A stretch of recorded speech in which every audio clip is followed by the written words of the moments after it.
Right now, I'm standing in Lake Huron and Lake Michigan at the same time. Well, right now, I'm standing in the Detroit River, which is also a sewer. And I'm underneath the Mackinac Bridge.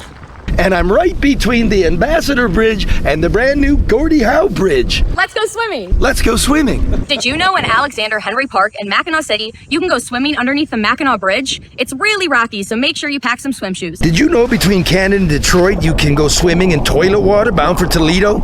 It's really filthy, so whatever you do, don't swallow. And you'll have to go when the water's not too cold, which usually means July and August. And you'll have to go when it's not raining, because that's when it fills up with motor oil and dog poop. And the coolest part about this is that you can go swimming in 2 Great Lakes at the same time. Right now I'm in Lake Huron, and now I'm in Lake Michigan. And the weird thing is, the bridge is over budget and behind schedule. And we don't even need one. Where do you have one, see? The water is beautiful, the views are amazing, and this is pretty much the most Michigan experience that you can have. The water's really nasty. The bridge is a boondoggle. America gets all the smog and none of the money. It's the most Michigan thing you can do.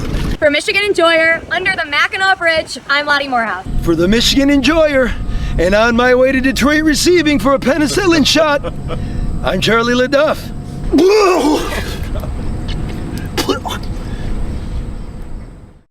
Yeah, I know.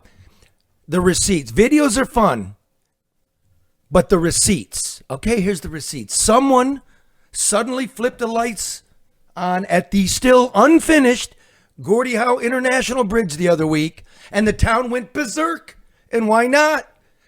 We've been kept in the dark about almost everything else on the multi-billion-dollar boondoggle. Now, hear me, Windsor. My cousins, my brothers and sisters, my family helped found Canada in the 1600s, and my family was here before the European side of my family came here to settle. The bridge is a joint venture between the state of Michigan and the Canadian government. Canada fronted all the money to build it and will collect all the tolls until it recoups its investment. Only then will Michigan share in the proceeds. When the deal was first announced back in 2012, the estimated cost was $2 billion. Then it was $4 billion. Then it was $4.8 billion. Then it was $5.7 billion. It was supposed to be completed last year at a cost of $6.4 billion. It's still not done. And the smart money puts the final costs north of $7 billion. This does not include the unspecified millions, tens of millions actually, that the United States will shell out for customs and border inspections each year. Now, traffic across the Ambassador Bridge and the Detroit-Windsor Tunnel has fallen by nearly 60% since the turn of the century as auto manufacturing has shifted to the southern United States and Mexico. At that rate, according to an independent study from a Canadian professor, the Gordie Howe Bridge will never pay for itself. Never. This means Canada's grandchildren will get all the debt and Michigan's grandchildren will get all the smog. Oh, Canada. You guys know how bad your debt is, how big your deficits are. It's on par with the United States. You know there's trouble, and now we got a boondoggle.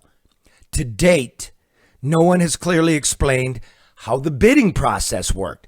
How could a consortium of companies win the design, construction, and maintenance contracts when it includes a Spanish firm that has paid more than $100 million in fines for fraud and bid rigging over the last couple of years?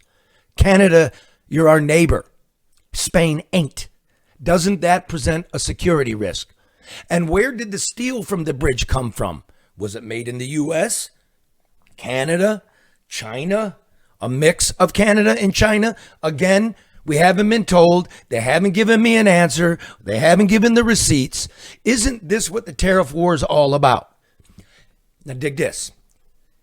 How did Justin Trudeau's infrastructure minister get his job overseeing construction of the 1.5-mile, 6-lane span across the Detroit River?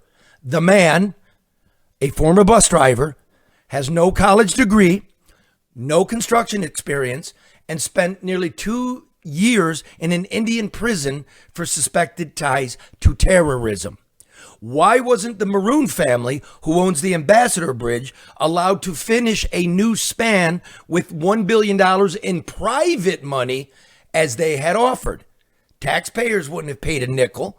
Americans would have had jobs. It's so all absolutely Michigan and Canada. When will governments learn to get out of the way? Whitmer tried throwing billions at multinational corporations, and all we got were parking lots. The bright side here?